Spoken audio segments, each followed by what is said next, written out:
Yes, hello. Good afternoon, my dear students. I hope you are more than fine. This is Teacher Yusuf, and I'm glad that you have joined me for our first lesson this week. This will basically be an online lesson for us. And what is the main purpose of this lesson? The main purpose of this lesson is to equip you with the different English skills that you need. But what are these skills? Yes, we know that English is majorly about uh, reading, speaking, writing, and listening. But did you know that apart from those, there are important application skills that we need, job skills that we need? An example: do you know how to write uh, official letters? Do you know how to write your CV? Do you know how to write an essay? An example, maybe there are competition essays where you need to apply for grants or this and that, where you need to write proposals, well, and very many others. This is what I'm going to train you to do. This will be our first lesson, and after this lesson, you'll be able to decide whether you are going to journey with me or not. So after this lesson, I expect you to get in touch with me before I put you off the list. So in this first lesson, we are basically going to look at letter writing, and majorly we are going to look at writing official letters. Now, official letters have different names. An official letter can be called a formal letter or a business letter. Those. So we can say an official letter, a formal letter, or a business letter. So when I'm explaining, I'll use any of those interchangeably. So what's an official letter? An official letter is a letter that is usually written to somebody in authority. Who is that person in authority? It can be me, as long as you refer to any person using their title. My boss, my manager, my teacher, my supervisor, my any person, the procurement officer, as long as you are writing to somebody officially in their capacity, in their official capacity, there you are supposed to write an official letter. So remember, I told you that the official letter can as well be called a business letter or a formal letter. So once we do that, we are able to know why. Why do we write official letters? When do you know that, oh, what I'm going to write is now an official letter? We write an official letter, one, when we want to apply for placement. For placements, it can be at the university, at school, at the any. A placement is if you want to join a school, if you want, apart from you just doing the interviews, in most recognized institutions, you must write an example. You want to join Harvard University, you want to join any university of any university, or you want to join any school. In most cases, it's always important to write an official letter requesting why you need to join that institution. The second one is to apply for jobs. We need to apply for jobs. Well, with the job, you're not going to walk into a place and you just smile. You need to show your writing skills. So write that proper application letter. So you apply for a job. To apologize, you want to say sorry to me, you want to say sorry to your boss, to your supervisor. Don't just say, you know what, boss, I'm sorry. No, we formally say sorry. And how do we do that? By writing an apology letter. So one that applies for a job, a letter that applies for a job is an application letter.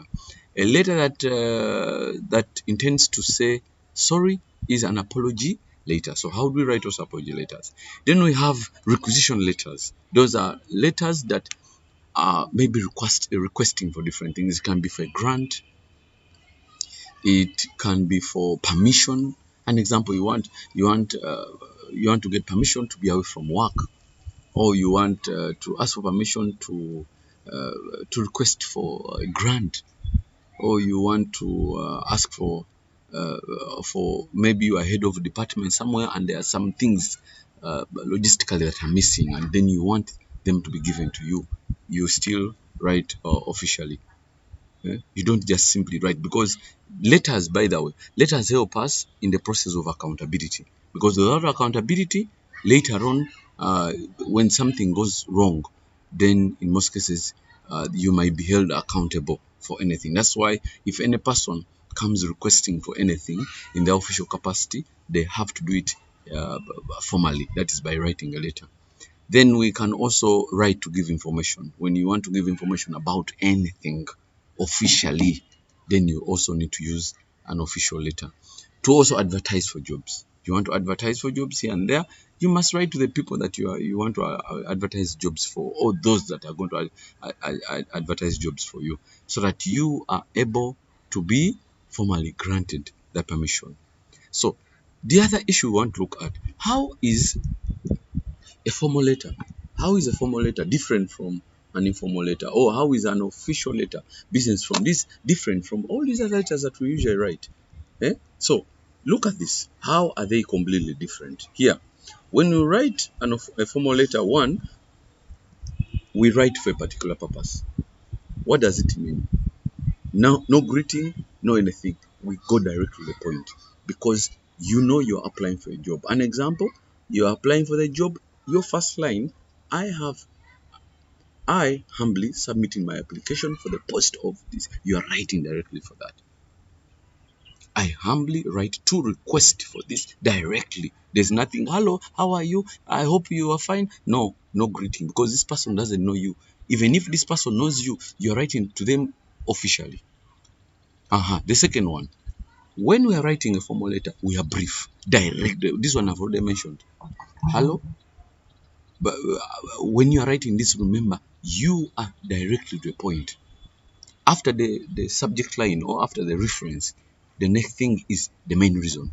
An example, application for the post of, applying for the post of managing director. I humbly apply for the post directly. Don't again bring in this and that. It is always brief. That's why later on I told you we shall also learn how to write the CV, so that we are able to know that people today have always been people have always brought content that is supposed to be in the CV into the letter, which is wrong. So this one they're telling us, be brief and direct to the point. The other issue is the language. The language used should be formal. The language used should be formal. That means no abbreviations, no slangs. I don't want to hear words like, I want to see you today, I wanna join your company, I wanna, what's I wanna? Huh? Then words like hi, don't, all these words here, those short forms, they don't work here. Then the formal letter or the business letter has two addresses. It has the writer's address, you who's writing, and the receiver's address, the person who's going to receive the letter. And those ones, we have the date in between. So we have your writer's address, the date, and then the receiver's address. That's why we are saying it is completely different. It's not like the informal letter that only has one address. It only has one address, and it doesn't need to mention the receiver's address. Then we also have the subject line. I've already mentioned about the subject line. The subject line can as well be called the reference. The reference usually is the subject, the main reason as to why you're writing, summarized in, it can be around 5 to 6 to 2 to 3. It can be 1, 2, 3, 4, 5, 6 lines, six words. An example, it can be apology, finished. Applying for the post of managing director. Applying for a study leave. You see that? Applying for a study leave, or apology. It should be as precise as possible, and it's always written in capital letters. Do not punctuate, don't put any full stop there at the end. We shall look at them. It ends with yours sincerely for somebody you know. An example, you're writing an apology to me, I'll expect it to be followed by the word yours sincerely at the end as you finish. Why? Because you know me. You're writing to me officially, but you know me. Faithfully to somebody you don't understand. Though faithfully can also apply to somebody that you know, but to somebody that you don't know, you cannot use sincerely. to somebody that we know, we majorly use the word faithfully. Then at the end of this, at the end of it all, it must end with your name in small letters. Your name is your signature. Your name in small letters, by there is a signature. So there are two ways in which people make signatures. You can either scribble that long one, the one you know, or if you don't think of that, you can just simply write your name. If your name is Ahmed, then just write a capital A and then the other letters in small letters, but it has to be with a capital letter at the beginning. All right, now let us go and look at the parts of the formal letter and why. Why are these parts there? What are the parts of a formal letter and what is the importance of each part? So today and tomorrow we shall basically look at these parts and their reason before we come in with the issue of writing, because the major lesson is learning this. Once you know this, you are able to write your own letter, of which I'll guide you. All right, so let us look at the first one. The first one is the writer's address. The writer's address, you who's writing, the person who's writing the letter, you are the writer, and therefore the first thing on that paper is your address. Now, the writer's address, why do we need the writer's address? It needs to know, somebody needs to know from whom the letter is coming from. Where is this letter coming from? To help the receiver know who the writer is. Otherwise, how will I know if it is Ahmed or it is Faustino or it is somebody who has written this letter? You understand? To use the address when writing a reply, if I need to reply to you, where will I send the reply if you don't write the writer's address? So the writer's address has to be there as well. Now, let us look at different formats. One, if you're a student, suppose you're a student of a university, at home you don't have your own address, you can decide to receive your letter using your school address. An example, if you're a student at Eastern College, we could simply say Eastern College, PO Box. An example there, we can say Eastern College, Mogadishu, comma, PO Box 212, comma, Mogadishu. That is what we call the writer's address. Supposing you have your own address or your father's address, you could simply say Ali Muhammad. Now, this is your writer, this is your father or yourself, if you have a box address. We shall also see, for those who don't have addresses, these days we could as well just beneath the address we can also put there our email address, because it is also part of that. We can now put our email address, especially those ones where the political situation might not be favorable for you to have postal addresses. These days we usually use the simplest way. We usually use two simple things. We now use the email address and the phone number. The email address is placed just beneath this address, or you can simply say Ali Muhammad, then you write your address. That is, if you don't have Ali Muhammad Mogadishu, then you write your address. Alternatively, you can decide to go down there and put your phone number. We shall look at it when we're putting the phone number down there. All right, so that is one. Then we go to the next part. The second part of the letter is what we call the date. Now, a date helps us to know when the letter was written. If I don't know when the letter was written, then how will I know if I have to reply? Supposing the letter was written, I'm reading a letter that was written 10 years ago. Is this letter still relevant? No, unless it is a will. So it helps the receiver to know when the letter was written and see whether it is necessary to write a reply. In most cases, we don't know when was this letter written. If this letter was written of recent, then we'll be able to know how to write that. Then we go to the next one. The next one is, when we are writing this, we have to remember that we only write in full, no abbreviations. We write in full, no abbreviations. So when we are writing the date, don't write words that are not, don't write des or nov. We write things in full. Now we can either decide to begin with the month, followed by the date, and then the year, or we can begin with the date, followed by the month, and then the year. You can as well begin with a day. An example, it can be Monday, 23rd December, this and that. So let us look at this example. We can say December 12, 2019. Or we can simply say 23rd March 2018. But now look at the punctuation here. A comma, a full stop. After this, before we go into the year, there must be a comma. So remember when you're writing that, this is very important. Then we go to the third one for today. Today we also want to look at the receiver's address. The receiver's address. What do we do with the receiver's address? Now, remember before you come in with the date, maybe I'd forgotten this. First, we said we have the writer's address. Then we skip a line, skip one line, skip, let us say we must leave space. After that, we go to the date. After the date, we again skip one line and now go to receiver's address. Why do we skip lines? All these parts of the letter are independent parts, meaning that the address is different from the date. The date is different from the receiver's address. When you put them together, it's like you're saying all these are one thing. So that's what we are saying, that no, space them. Space them. One space is enough. So the receiver's address. The receiver's address, why do we need to write the receiver's address? One, when we write letters, remember that all bosses have secretaries or personal assistants who receive letters on their behalf. They are by when you look at their mandate at their workplaces, their main work is receive the letter on behalf of the boss, open the letter, read it, get the content, and then inform the boss. Why? Because the boss sometimes doesn't have enough time to read all this information. That's why you have the personal assistant.